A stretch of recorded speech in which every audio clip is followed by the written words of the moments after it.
Hello mga mare!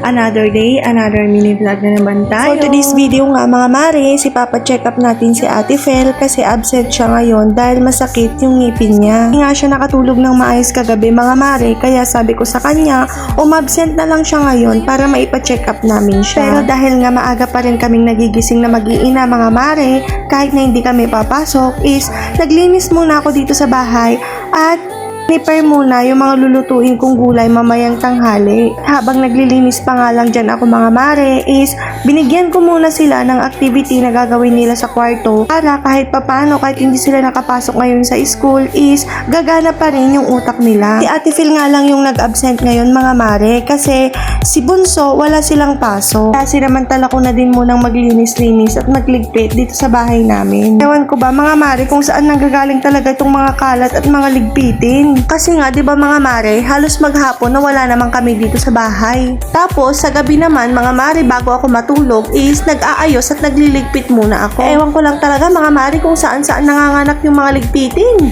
Kaloka. Pero ganito talaga mga mare, lalo na at may mga bata ako. Gugustuhin ko na nga lang makalat at nagliligpit ako palagi kaysa naman may sakit at matamlay sila. At habang naglilinis na nga lang ako dyan mga mare, is nagsalang na din ako ng labahan doon sa washing. Pag talaga nanay ka na is mapapagsabay-sabay mo na talaga yung mga gawain mo. Bali ng maliit ang bahay mga mare, importante naman malinis at maayos na natutulugan. At syempre, nakabukod na din kayong mag-asawa dahil bumuo na din kayo ng pamilya. Hindi ko pa nga niluto dyan mga mare yung mga gulay na prepare ko kasi ang sabi ko, lulutuin ko na lang pagkadating namin. Kasi ang plano ko din dyan mga mare is bibili ako ng isda na isasahog ko. Pero dahil may pagkaulyanin na talaga ako mga marikels is nakalimutan ko talaga yung bibilhin kong isasahog ko. Kaloka. Pero okay na din yan mga mare, masarap pa rin naman yan kahit gulay-gulay lang at walang sahog. Importante mga mare is fresh yan, bagong pitas yan galing sa bundok. At makakasigurado talaga mga mare na yung mga binibentang gulay galing sa bundok is walang halong chemical. Kaya kahit malayo kami sa Kabihasnan is maswerte pa din kami mga mare. Anyway mga mare, fast forward, nandun na nga kami sa bayan that time. At dahil magto-12 noon na nga yan mga mare, napagdesisyonan ko na dyan na nga lang kami kumain sa bayan. Nakatapos nga lang ng check-up ni Ate Phil dyan at bibili na din kami ng mga gamot niya. Sa edad nga niya mga maris, hanggat maaari daw is hindi pa daw siya pwedeng bunutan. Kaya niresitahan lang muna siya dyan ng antibiotic kasi namamaga yung gums niya. Tapos niresitahan din siya ng mefenamic.